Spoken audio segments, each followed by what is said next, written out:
Ajadi was a young man who lived in Olorioko town. He was not yet married and spent most of his days working hard to make a good life for himself. One day, on his way home from work, he met a beautiful young lady named Titi. Titi was a true damsel with a captivating smile and kind eyes. Ajadi was drawn to Titi immediately. He gathered his courage and approached her. "Hello," he said with a warm smile. "My name is Ajadi. What's your name?" "Titi," she replied with a shy smile. They talked for a while, and Ajadi found out that Titi was smart and funny. He liked her even more. Titi agreed to go on a date with Ajadi, and soon they started seeing each other regularly. Ajadi was very happy and believed he had found the love of his life. What Ajadi did not know was that Titi was already married to a man named Johnson. Titi kept her marriage a secret from Ajadi, and he never suspected a thing. But Johnson, Titi's husband, was not fooled.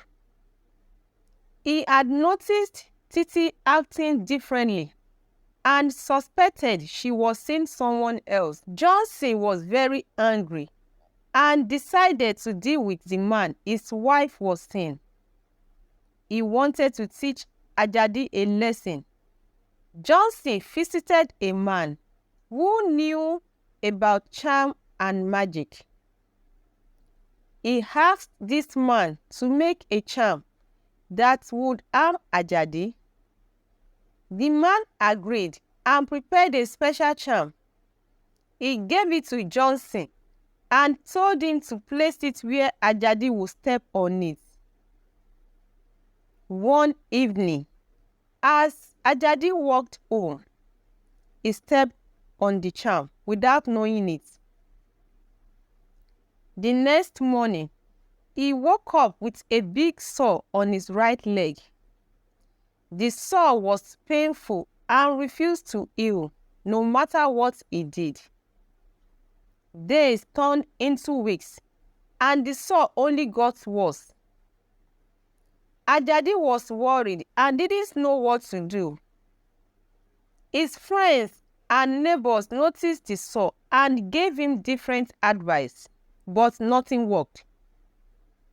One day, an elderly woman named Mrs. Ayo, who lived nearby, came to visit him. Mrs. Ayo was known for her wisdom and kind heart. "Ajadi," she said softly, "I have heard about your soul. I believe there is something you need to confess. Go to the church and speak to the pastor. Tell him everything, and I believe you will be delivered, and your wound will heal." Ajadi was confused. "But, Mrs. Ayo, I don't know what I need to confess," he said. "Think carefully, Ajadi.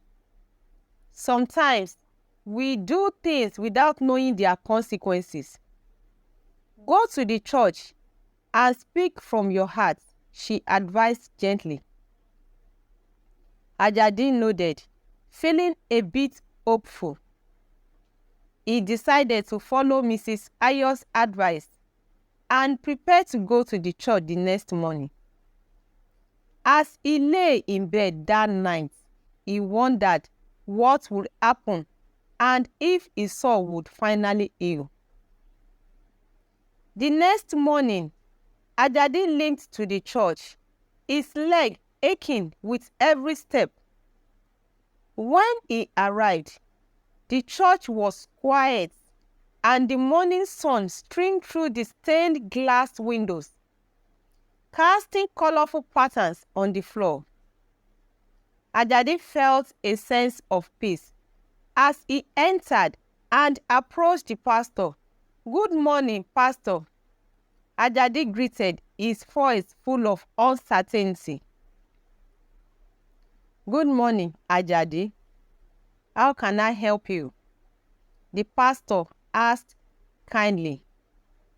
Noticing the troubled look on Ajadi's face and the painful sore on his leg, Ajadi took a deep breath. "Pastor, I have been suffering from a sore on my leg that won't heal. Mrs. Ayo told me to come here and confess something, but I don't know what it could be." The pastor nodded thoughtfully. "Sometimes, Ajadi, we need to search our hearts for answers. Is there anything in your life that you feel might be wrong or troubling your conscience?" Ajadi thought hard. Suddenly, he remembered Titi and their relationship. He hadn't known she was married, but perhaps there was something there that needed to be refilled. "Pastor, I have been seeing a woman named Titi. I didn't know she was married. Could this be related?" The pastor's eye widened slightly. "Ajadi, secrets and lie can bring about consequences we do not expect. Let us pray together and seek guidance." They prayed together, and the pastor led a heartfelt prayer, asking for forgiveness and healing. Ajadi felt a weight lifting off his shoulder as he confessed everything about his relationship with Titi. He asked for forgiveness for any wrong he might have done unknowingly. As they finished praying, the pastor placed his hand on Ajadi's shoulder. "You have taken the first step, Ajadi. Now let us trust in God's grace and see what happens. Keep faith and do not lose hope." Ajadi left the church feeling lighter, though his legs still pained him. Days passed, and while the sore did not immediately heal, Ajadi noticed a change within himself. He felt more at peace and began to think more clearly about his situation with Titi. One evening, as Ajadi sat outside his house, Mrs. Ayo approached him again. "Ajadi, how are you feeling?" she asked. "I feel better inside, but my legs still hurt," he replied. Mrs. Ayo nodded. "Sometimes healing takes time. Have you spoken to Titi about this?" Ajadi shook his head. "No, I haven't seen her since I went to the church. Perhaps it is time to speak with her. The truth must come out fully for healing to begin," Mrs. Ayo suggested. Ajadi knew she was right. He needed to talk to Titi and find out why she had hidden her marriage from him. With a mix of determination and anxiety, Ajadi decided to visit Titi the next day. He hoped that by confronting the truth, he could finally begin to heal. The next day, Ajadi set out to find Titi. His leg throbbed with every step, but he pushed through the pain, determined to get answers. He reached Titi's house and knocked on the door, his heart pounding. After a few moments, Titi opened the door, her face showing a mix of surprise and worry. "Ajadi, what are you doing here?" she asked, glancing around nervously. "Titi, we need to talk," Ajadi said firmly. "I need to understand why you didn't tell me you were married." Titi's eyes filled with tears. "Ajadi, I am so sorry. I didn't mean to hurt you. I was unhappy in my marriage and found comfort in you. I didn't think it would go this far." Ajadi sighed, feeling a mix of anger and pity. "Titi, your husband knows about us. He put a charm on me, and I have been suffering because of it." Titi gasped, covering her mouth with her hand. "Oh no, Ajadi. I had no idea this is all my fault. We need to find a way to fix this." Ajadi nodded. "We do, but first, I need to speak with your husband.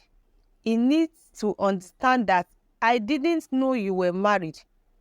Maybe then he'll remove the charm." Titi hesitated but agreed.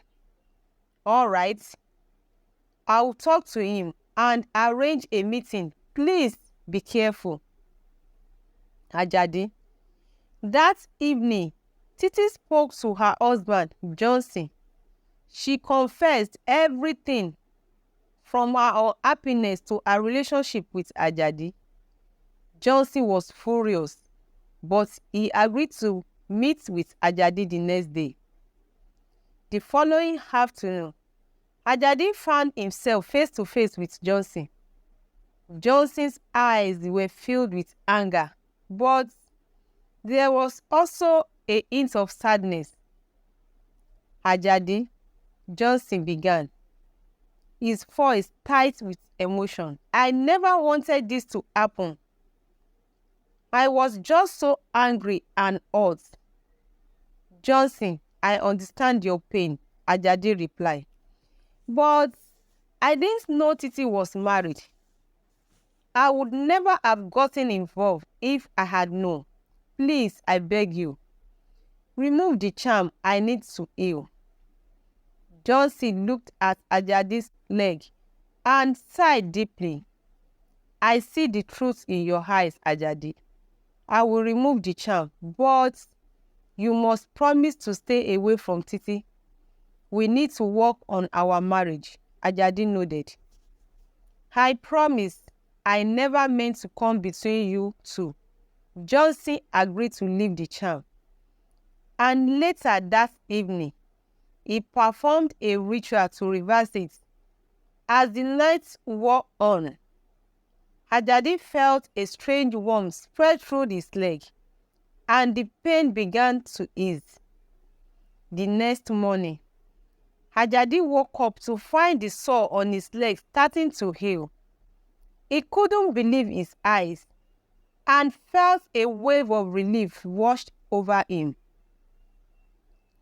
He knew he still had a long road ahead, but for the first time in weeks, he felt hopeful. Ajadi decided to focus on his own life and let go of the past. He continued to pray and seek guidance from the pastor, finding solace in his faith. Titi and Johnson, meanwhile, began attending counseling to repair their marriage.